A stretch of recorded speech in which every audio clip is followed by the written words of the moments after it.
안녕하세요. 안중신 목사입니다. 다시 만나 뵙게 되어 반갑습니다. 방송을 보시고 좋으시면 구독과 좋아요를 눌러주세요. 감사합니다. 지난 제6편과 제6-2편에서 성경이 저변에 흐르는 세 가지의 사상을 말씀드렸습니다. 제6편에서는 첫 번째 신정 통치에 대해서 말씀을 드렸습니다. 그리고 제6-2편에서는 두 번째 죄와 심판과 세 번째 제사함과 구원 곧 제사와 성막에 대해서 말씀을 드렸습니다. 이 시간에는 세 가지 사상이 나타난 신정통치와 이스라엘의 흥망성쇠에 대해서 말씀드리겠습니다. 첫째, 아담에서 아브라함까지 그리고 출애굽 후 가나안 땅까지를 설명하겠습니다. 아담과 하와는 선악과 범죄를 저지름으로 에덴 동산에서 추방됩니다. 최초 인간 아담의 범죄로 세상에 죄가 유입되고 점철되면서 인간은 급격히 타락하게 됩니다. 하나님은 아브라함을 소명하시어 그의 후손을 구속사 전개의 통로가 될 이스라엘 민족으로 세우시기로 하시고 야곱 때에 애굽으로 이주하게 하십니다. 이스라엘 자손은 애굽에서 430년 동안 머물며 요셉을 알지 못하는 새 왕이 일어나면서 이후 약 135년 동안 심한 압제를 받으며 노예 생활을 하게 됩니다. 이스라엘 자손들이 애굽의 압제로 인해 하나님께 부르짖고 하나님은 이스라엘 자손의 기도를 들으시고 모세를 보내어 구원하십니다. 출애굽기 3장 23절에서 25절 말씀에 이스라엘 자손은 고된 노동으로 말미암아 부르짖는 소리가 하나님께 상달된지라 하나님이 그들의 고통 소리를 들으시고 하나님이 아브라함과 이삭과 야곱에게 세운 그의 언약을 기억하사 하나님이 이스라엘 자손을 돌보셨고 하나님이 그들을 기억하셨더라 말씀합니다. 성경에는 하나님은 왕이시라는 구절이 많이 나옵니다. 그 중에 두 구절을 말씀드리겠습니다. 스바냐서 3장 15절에 이스라엘의 왕 여호와가 내 가운데 계시니 말씀합니다. 이사야서 44장 6절에 이스라엘의 왕인 여호와 이스라엘의 구원자인 만군의 여호와가 이같이 말하노라 나는 처음이요 나는 마지막이라 나 외에 다른 신이 없느니라 말씀합니다. 하나님은 본래부터 왕이셨습니다. 창세전부터 왕이셨고 지금도 왕이시며 앞으로도 영원히 왕이십니다. 만왕이라고 하는 것은 우주 만물의 왕, 세상 모든의 왕이란 뜻입니다. 하나님은 이스라엘의 출애굽 사건을 통해서 창조주 하나님 만왕의 왕이심을 이스라엘 자손과 애굽을 비롯한 온 천하에 알리십니다. 애굽에 내린 10가지 재앙은 애굽에는 심판이었지만 이스라엘에게는 전능하신 하나님, 구원의 하나님이십니다.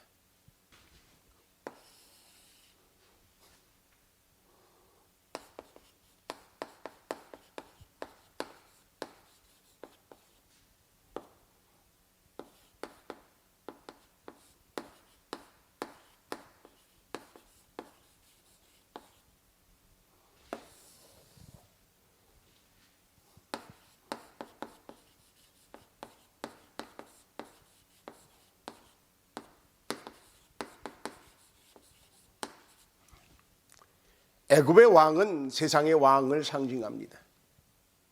하나님은 만왕의 왕이십니다. 이스라엘 백성들이 압제를 받고 있었어요.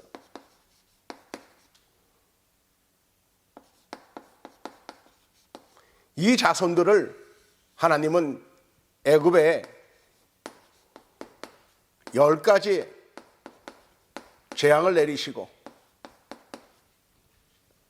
창조주 하나님, 전지전능의 하나님,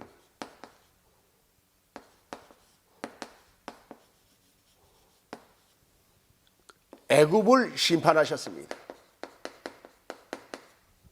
그리고 이 이스라엘 자손을 구원해 내십니다.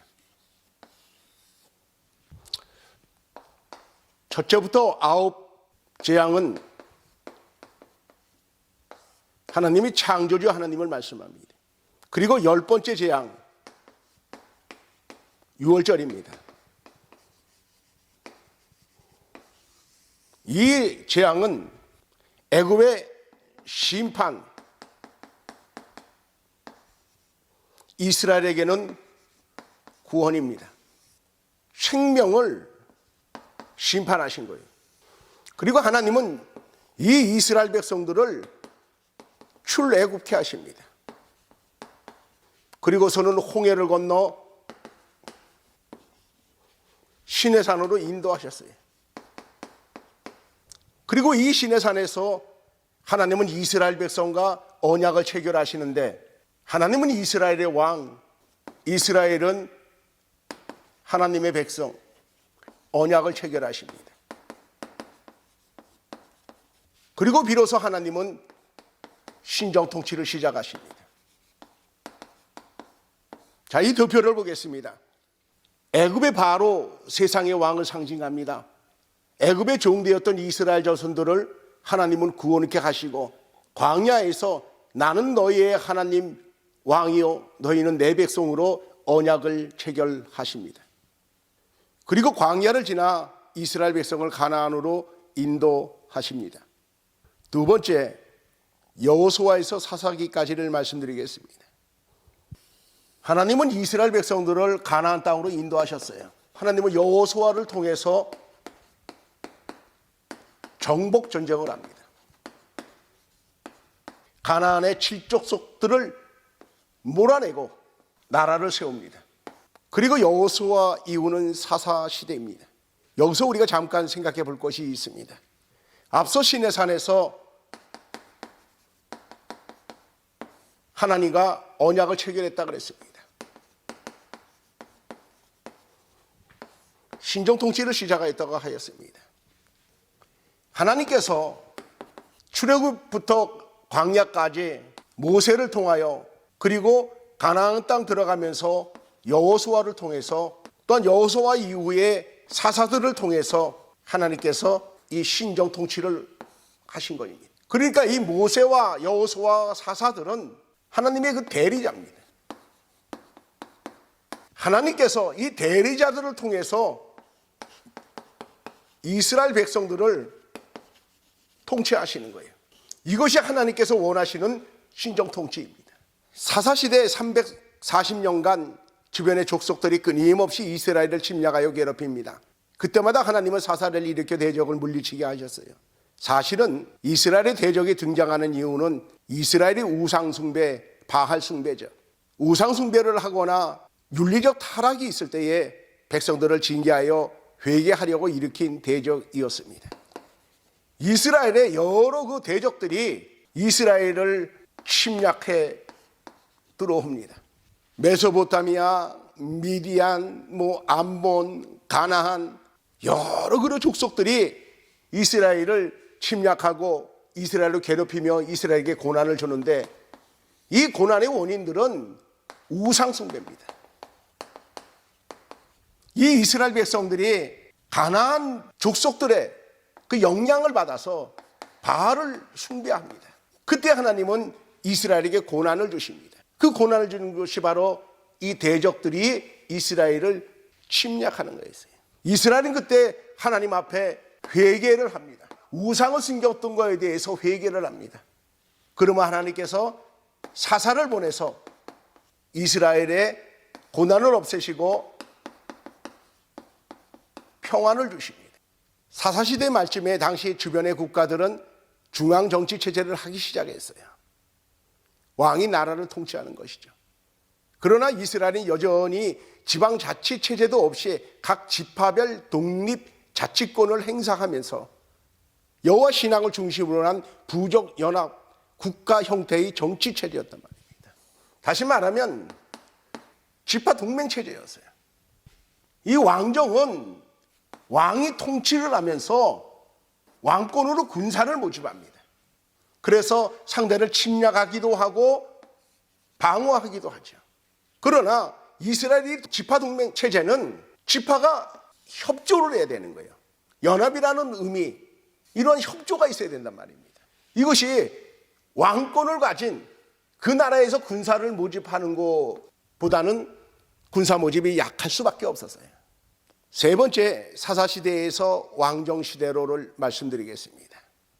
이스라엘 백성들은 주변 국가로부터 침략을 당하는 원인을 자신들이 하나님을 버리고 우상을 섬긴 결과로 생각하지 않고 자신들은 지파 동맹 체제로 전 백성들이 힘을 하나로 결집하지 못해 국력이 약한 것으로 생각한 반면에 블레셋 등 주변 국가들은 앞서 강력한 중앙 집권적인 왕정을 실시했기 때문이라 생각해서 백성들은 이스라엘 장로를 앞세워 사무엘에게 왕정을 요구하게 됩니다. 이러한 행동의 배경은 하나님은 자신들을 보호하지 못한다는 그들의 불신에 따른 행동이었습니다.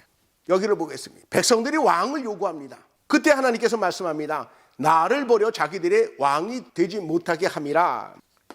이스라엘의 대적이 이스라엘의 죄 때문인 것을 생각하지 못하고 국력이 약해서 침략을 받는다. 하나님께서 우리를 보호해 주지 못한다. 그렇게 생각을 하는 거예요. 사무엘상 8장 4절에서 6절 말씀해 보면 이스라엘의 모든 장로가 모여 사무엘에게 나아가서 우리에게 왕을 세워 우리를 다스리게 하소서. 사무엘이 기뻐하지 아니하여 여호와께 기도하며 하였습니다. 백성들이 왕을 요구하는 행위를 하나님은 결코 기뻐하지 않으셨습니다. 자, 근동 지방에 왕의 개념은 왕은 곧 신입니다. 그러나 이스라엘에게 있어 왕의 개념은 왕은 곧 하나님입니다. 오직 한 분 하나님만 왕이 될 수가 있는 거예요. 그러므로 이스라엘의 왕은 하나님을 섬겨야 되는 거예요. 이스라엘의 요구에 하나님께서 왕을 세웁니다. 그런데 이 왕은 이 근동 지방의 왕과는 다른 거예요. 오직 하나님만 왕이십니다. 그래서 이스라엘에 세우는 이 왕은 좀 전에도 말씀드렸지만은 모세, 여호수아, 사사들 그러한 대리자입니다. 이스라엘 백성들이 하나님 앞에 왕정을 요구합니다. 그러나 하나님께서 원하시는 것은 왕을 통해 신정 통치를 하는 것이죠. 대리자인 왕을 세워서 그 위에 하나님께서 왕을 통한 신정 통치를 하기를 원하셨던 겁니다.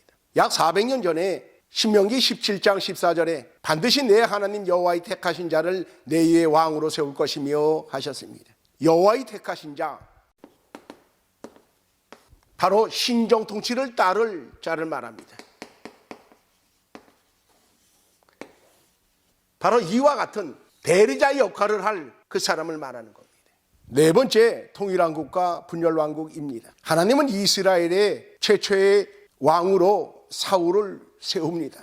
겸손했던 사울은 왕이 되자 교만해져 하나님을 떠나 인본주의가 됩니다. 이러한 사울을 하나님은 버리시고 다윗에게 기름 부어 왕이 되게 하십니다. 이 사울은 인본주의로 하나님의 신정 통치를 거부했습니다. 그러자 하나님께서 다윗을 세웠어요. 이 다윗은 하나님의 마음에 합한 자입니다. 바로 다윗은 신정 통치를 따르는 자였어요. 이스라엘의 왕이 신정 통치를 따른다. 왕이 신정 통치를 따른다. 그러면서 백성들에게 여호와의 신앙을 권장합니다. 이스라엘과 왕의 관계를 보면 왕이 하나님 앞에 신정 통치를 받으며 신앙이 신실했을 때 백성들도 하나님 앞에 올바른 모습으로 예배를 드리며 나아가더랍니다. 그러나 이스라엘 왕이 인본주의가 되고 신정 통치를 거부하며 우상을 숭배할 때 이스라엘 백성들을 보면 정말 많은 사람들이 그러한 잘못된 왕을 쫓아 우상을 숭배하는 것을 보게 됩니다. 다윗은 신정 통치를 따랐습니다. 하나님의 마음에 합했고 그때의 나라는 부강했어요. 다윗 때에 통일 왕국을 이루게 됩니다. 자, 그리고 나서 다윗의 뒤를 이어 솔로몬이 왕이 됩니다. 솔로몬은 처음에 신정 통치를 잘 따랐으나 정략 결혼을 통한 동맹 정책을 펼치면서 이방 여인으로 700후궁과 300천을 거느리면서 솔로몬 노후의 왕비들이 산당을 지어 우상 숭배를 하게 됩니다. 이로 인해 하나님께 대한 순수한 예배에서 멀어지며 솔로몬이 죽은 후에 왕국이 분열하게 됩니다. 다섯 번째, 두 왕국의 멸망 그리고 포로 시대입니다. 이스라엘이 신정 통치를 따랐을 때는 강대국이었으나 신정 통치를 거부했을 때에는 고난과 결국은 멸망에 이르게 됩니다.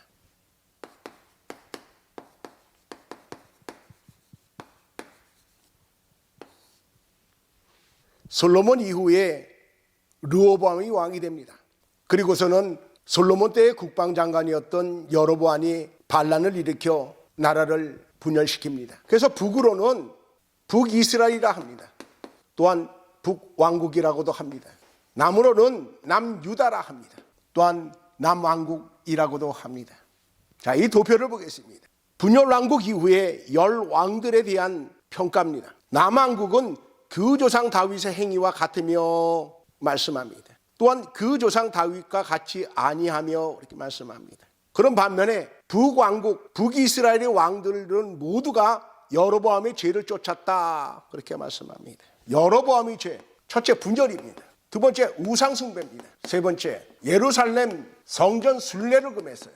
북이스라엘의 왕들은 하나같이 여로보암의 죄를 쫓았다는 거예요. 전부 다 우상을 숭배하고 예루살렘 성전 순례를 금했단 말입니다. 북이스라엘 백성들로 하여금 여호와 신앙에서 멀어지게 하였습니다. 남유다의 왕들을 봅니다. 평가가 둘로 나눕니다. 그 조상 다윗과 같았다.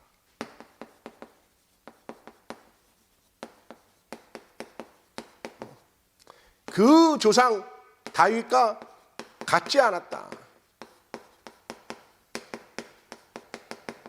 그 조상 다윗과 같다는 것이 무엇이겠습니까? 바로 그 신정 통치를 말하는 거예요. 신정 통치를 따랐다. 그 대표적인 왕으로 종교개혁을 했던 아사 왕이 있고 히스기야 왕이 있고 요시야 왕이 있습니다. 그런데 그 조상 다윗과 같이 않았다고 하는 것은 신정 통치를 거부했다고 하는 거예요. 북이스라엘이 여로보암의 죄를 쫓음으로 결국은 아수르에 의해 BC 722년에 멸망하게 됩니다. 자, 이 남왕국도 봅니다. 그 조상 다윗의 행위와 같았을 때에 태평시대를 갖고 나라가 부강했어요. 그러나 그 조상 다윗과 같지 아니하였을 때, 신정 통치를 거부했을 때 결국은 북이스라엘과 같이 바벨론을 위해 멸망을 당합니다. 이스라엘 역사를 통해서 하나님은 우리들에게 주는 교훈이 있습니다. 우상 숭배를 하면 멸망을 당한다. 사사시대에도 그랬고 왕정시대 때에 그랬습니다. 그리고 포로시대 70년입니다. 남유다가 BC 586년에 멸망을 하고 포로시대를 맞게 되는데, 이 포로시대는 이스라엘에게 있어서 징계의 시간입니다. 이스라엘 백성들이 신정 통치를 거부하고 우상 숭배를 하였던 그 결과 멸망했다고 하는 것을 회개합니다. 여섯 번째, 포로기한 그리고 스룹바벨 성전 성벽 재건입니다. 페르시아 고레스 왕 때에 포로기한을 합니다. 고국으로 귀환해서 이스라엘 백성들이 가장 먼저 한 것이 바로 성전 재건입니다.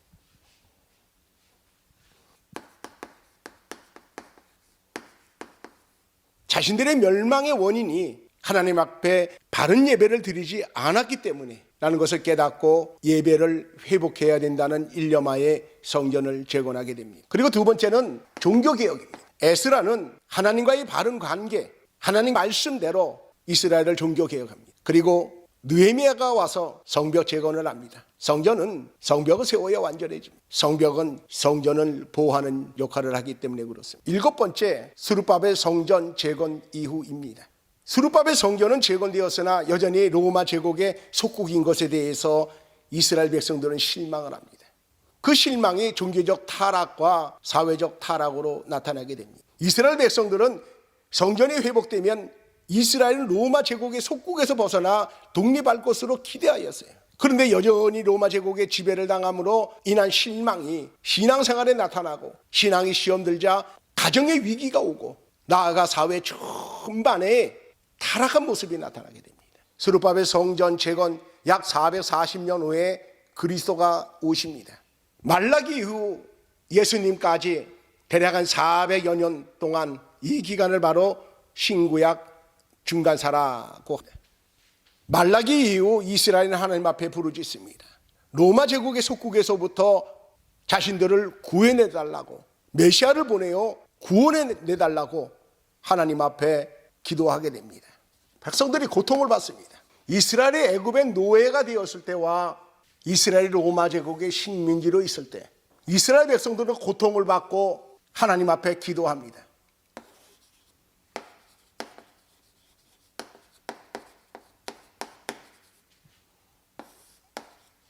애굽의 노예로 고통받으며 하나님께 부르짖고 하나님의 구원자 모세를 보내어 출애굽케 합니다.